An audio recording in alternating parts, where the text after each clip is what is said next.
Welcome to Two Open Doors, the podcast that explores our power to open or close the doors of relationship with the important people in our lives. We hope you'll learn from and share your wisdom with our community. Thanks for joining us.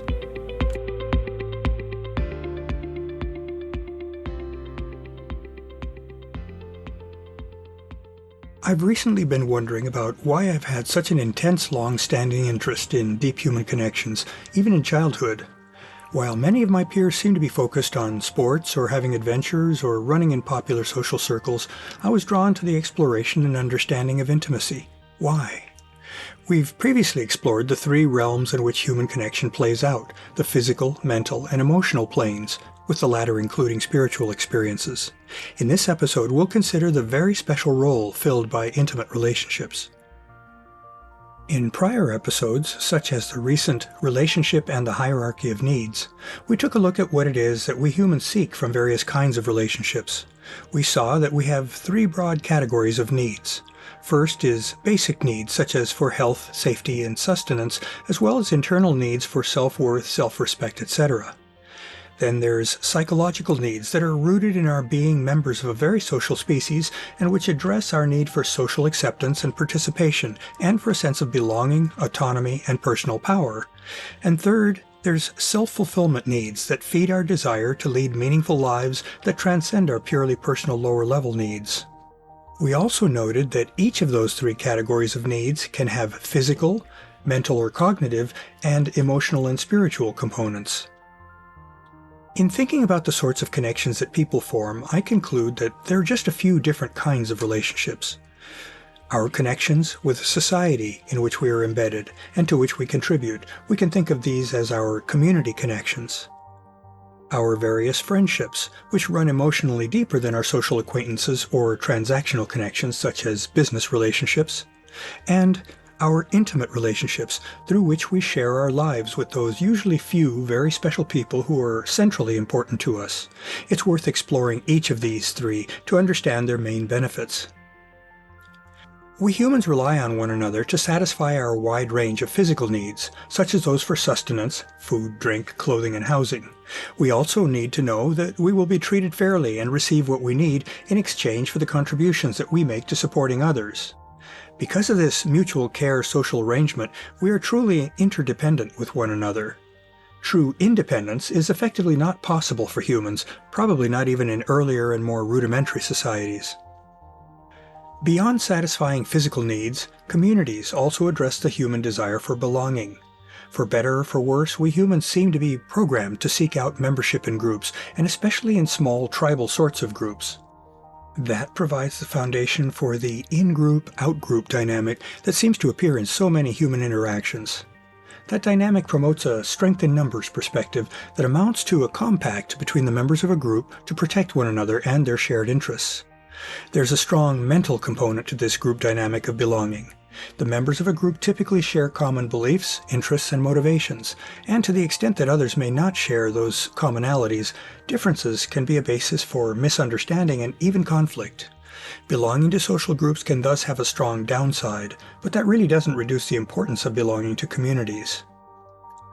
Churches are a good example of community connections. They can bring people together to share and thus reinforce common beliefs, as well as to help provide support for group members.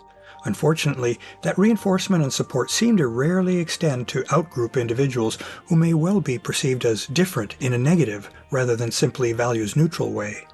Such perceptions have led to much suffering and persecution down the centuries.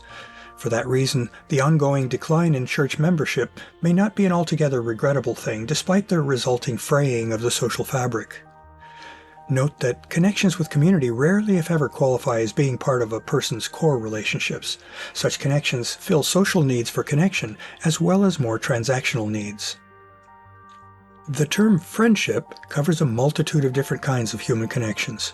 We typically don't relate to our friends in a transactional way, though of course we do expect to be treated fairly, kindly, and caringly by our friends, just as they expect the same from us.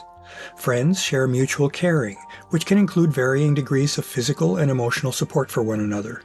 Friends enjoy one another's company. That's fundamental to what friends share. Unlike our acquaintances, with whom we have little emotional connection, we do have at least some amount of emotional investment in our friends. In fact, some kinds of friendship play out largely on the emotional plane.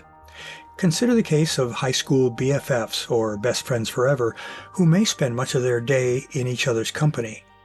Friendship gives such friends a relatively safe environment in which to explore life and their emotional reactions to life events. Dear friends of any age enjoy spending time with someone who gets them and who may share much common life experience. That's a rare and precious thing in today's detached and transactional world. Friendships can sometimes become so close that they become part of a person's core connections. In those cases, the friendship reflects caring that has matured into genuine love. Such a friendship may or may not have a sexual or physical component, but it is definitely emotionally intimate. Similarly, such a friendship may not entail frequent or extended interactions, but that does not reduce the felt sense of connection. Lifelong, deep friendships can be among the most precious relationships that we can experience. As yet another category of human connection, intimate relationships are those typically few, deeply emotionally vested connections that constitute one's core relationships. Such connections go beyond friendship in that they entail mutual commitments that reflect a special depth of caring for one another. Intimate relationships may sometimes not be sexual, though usually they are. Even if a sexual dimension is absent, though, intimate relationships reflect a deep and mutual emotional investment by the partners. Within the paradigm of monogamy, committed and contented life partners are examples of those who enjoy a vibrant, intimate connection. Polyamorous anchor partners are another possible example. What such people have in common is that they all fill needs for one another that span the physical, mental, and emotional spiritual domains. Such relationships are probably necessarily hierarchical in that they reflect a decision by the participants to invest preferentially in one another. The idea of core relationships is inherently hierarchical. Realistically, though, no one has infinite resources or emotional energy to vest in a large number of relationships. They can't all be intimate in the sense that I'm using the term here. I do believe that it is possible, though, to have more than one intimate core partner, despite such a situation falling outside the bounds of the prevalent monogamy framework. In considering all the preceding kinds of relationships, we haven't yet clearly focused on where sex might fit in. From my perspective, it occupies the center of the relationship panorama, since sex has the potential to enhance all three planes of a relationship: physical, mental, and emotional. While not every sexual experience fully engages all three aspects of relating, loving and conscious sex does. Having previously noted that sex is not a necessary part of every intimate relationship, most such relationships do include sex as a source of energy and connection. I know that in my own core relationships, sex provides an eloquent language through which I can convey the depth of love that I feel for my partner. Sex also allows me to be out of my mind and fully present in the moment in an incomparably simple but profound way. This holistic nature of sex probably explains why sexuality and sensuality play such a central role in consciousness-expanding tantric practices. Sex can help us fully become ourselves to our greatest potential. Friendships and our community connections complement one another to provide many of our survival needs. Those relationships surround and extend the value that our few core relationships provide for us. Sex, with its various facets, lies near the heart of our core relationships. This probably explains for me why intimate relationships and their sexual nucleus have long been what I seek in my own deeply connected relationships.